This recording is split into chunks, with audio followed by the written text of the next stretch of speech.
Europe is rethinking the way it handles asylum seekers, and the new plan could involve sending them somewhere completely different.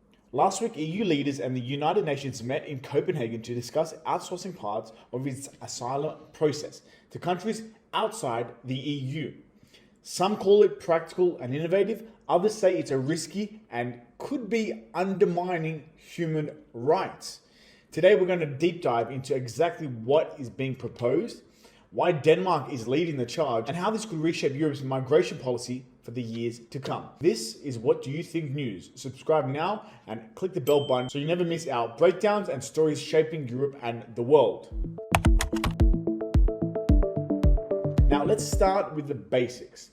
The EU's Migration and Asylum Pact was agreed in May 2024 after almost 4 years of tense negotiations.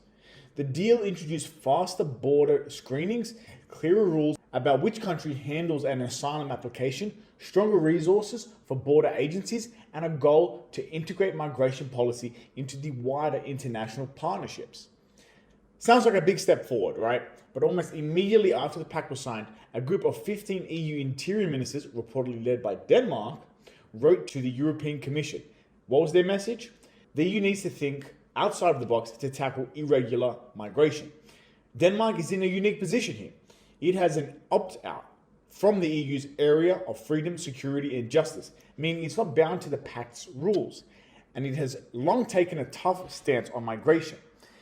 In the letter, the ministers called for comprehensive, mutually beneficial, and durable partnerships with countries along key migration routes. They pointed to recent EU deals with Turkey, Tunisia, and Egypt, worth millions or even billions of euros, and highlighted Italy's 2023 arrangement with Albania as a model to build on. Here's how that works. Under the Italy-Albania deal, asylum seekers picked up in Italy are sent to facilities in Albania while their claims are processed. If their applications are approved, they can then travel to Italy. If rejected, they'll return to their home country without ever having to set foot inside Italy during the process. Supporters say this helps reduce pressure on Italian facilities and speeds up processing. Critics say it's costly, risky, and may violate international obligations. But this is the kind of model the EU ministers think could be scaled up. At the Copenhagen meeting last week, EU ministers sat down with the UN's International Organization for Migration and the UN Refugee Agency to discuss possible roles for their agencies. Two main proposals are being explored. Return hubs outside the EU where people whose asylum claims are rejected could be sent before being repatriated. Places of safety, locations in partner countries such as in North Africa where migrants rescued at sea could be taken for screening and processing before relocation. What's interesting is that just over a year ago, when the Migration Pact was finalized, dozens of human rights and civil society organizations warned it could increase the risk of pushbacks and refoulement, the forced return of people to unsafe countries.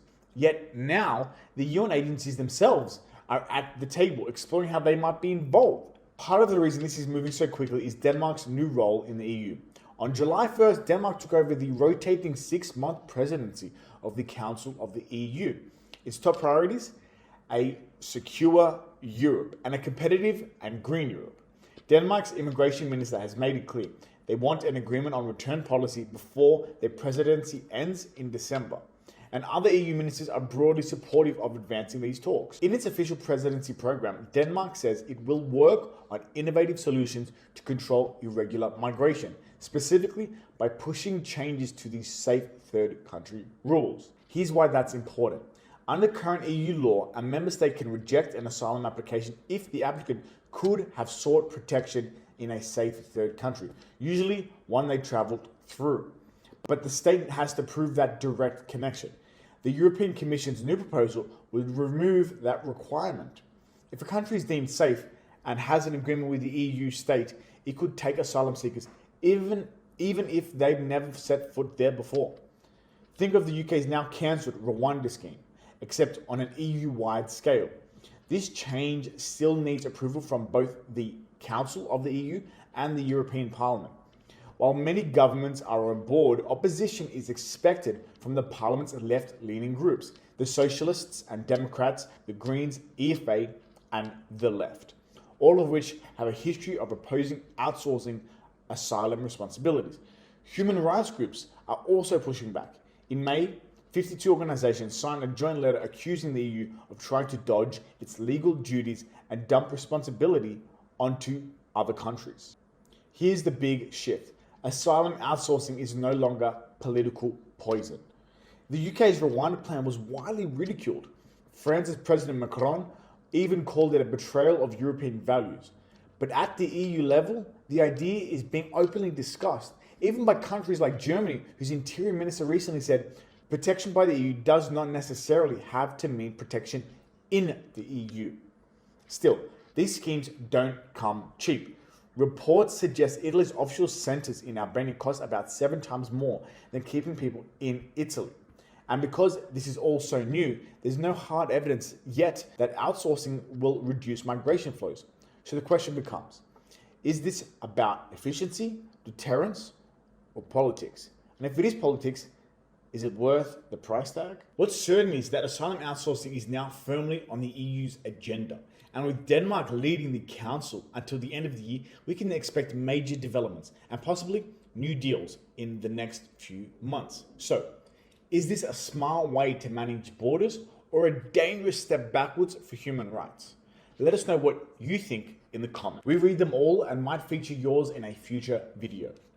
If you found this breakdown useful, give it a like, share with someone who follows EU politics, and don't forget to subscribe to What Do You Think News for more clear, fact-based explainers on Europe and the world.